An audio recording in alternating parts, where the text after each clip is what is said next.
Hello and welcome to Crime Watch Daily Updates. I'm your host, Anna Garcia. Valentine's Day is supposed to be about celebrating love and relationships, but for Ellie Tran, February 14th of 2017 represented the exact opposite.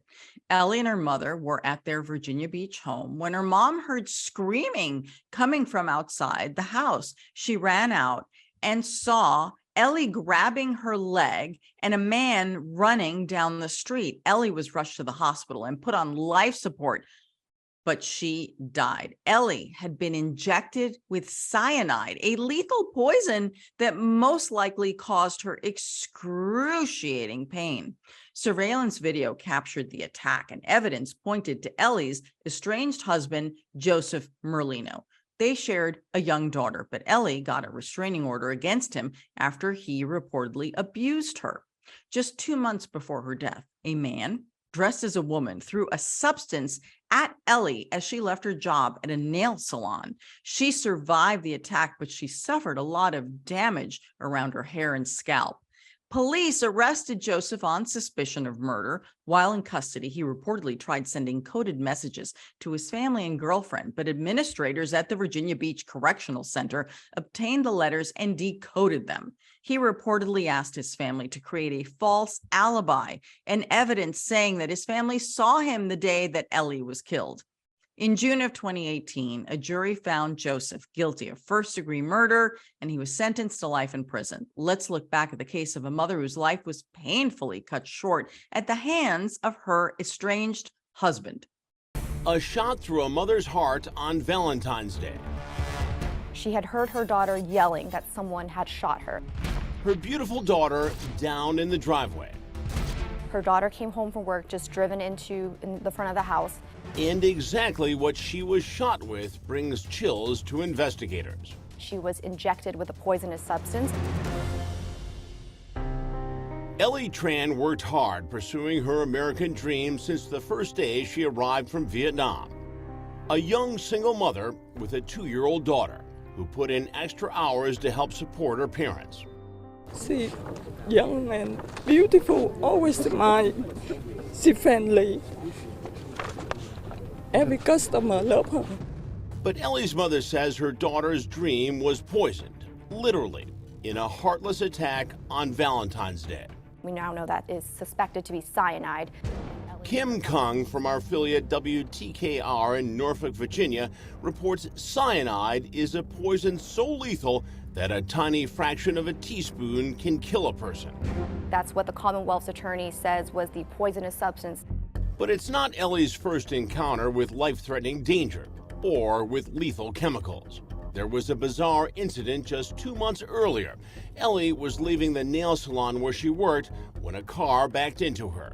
The driver got out. Ellie later described him to friends as a man in disguise, strangely dressed as a woman. That's when someone walked toward her and threw a substance at her. They believe it was acid.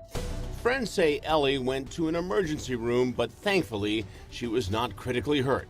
Her hair was damaged, but that was it.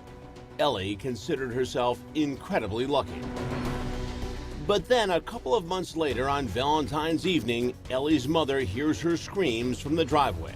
She runs outside to help her daughter, who is in pain holding her leg and pointing at a man running down the street.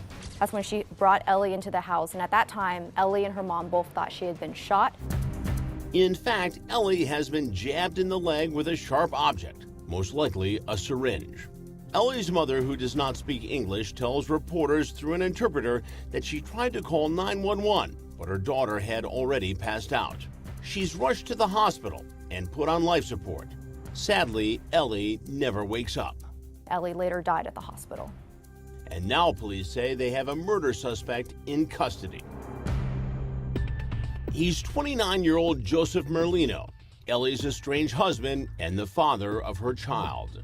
Ellie got a restraining order against him after she made a complaint to police about being physically abused by Merlino the summer before her death. And she moved out of their house to be with her parents, both newly arrived from Vietnam. She wanted to take care of her parents, and that really caused a majority of the arguments between Ellie and Joseph Merlino. And so from then on, that's when Ellie started living in fear. That's why she installed security cameras inside her home and outside her home, and she constantly was worried about him coming after her and trying to take their 2-year-old daughter, Jolie, away. Cops now believe Merlino was also involved in the earlier attack against Ellie. She reportedly told friends he was dressed in drag and threw acid at her. And her mother says she got a good look at the man fleeing the scene as she ran to help Ellie in the fatal driveway attack. Her mom says that she spotted Joseph Merlino running away. Now, we're still waiting for that information to be confirmed by police. Police have also reviewed unreleased footage from security cameras at the house, and it may not look good for Merlino. The Commonwealth's attorney is still saying that they have proof that he was there, and security camera footage captures him leaving. Merlino's attorney says that there's no way his client is on that tape. The defendant was 2.5 to 3 hours away when this crime took place. We intend to provide evidence to prove that at the appropriate time. But shortly after Merlino's arrest, his neighbors were shocked to see a SWAT team and a hazmat crew show up at his house where he had lived alone. Several homes on the block were evacuated as the team searched the premises, and they didn't come away empty-handed. They found guns, they found tools that can make explosives. Much ado about nothing, according to Merlino's attorney. Responding to anything they found in his house, we emphatically present that those things were legal. There was nothing illegal about it. But at his recent bond hearing, the judge refused bail for Merlino, citing him as a flight risk. One of the most recent things we learned in Merlino's latest bond hearing is he had a plane ticket set to fly to China. The Commonwealth's attorney says that he had a fiancée there and he was ready to go and live there in China with her. And then also he is a danger to the Trung family. Ellie's grieving parents are now seeking to adopt 2-year-old Jolie, desperate to protect her while hoping to find justice for their own daughter. They say they live in constant fear of him and worry that he's going to come after them or potentially his 2-year-old daughter.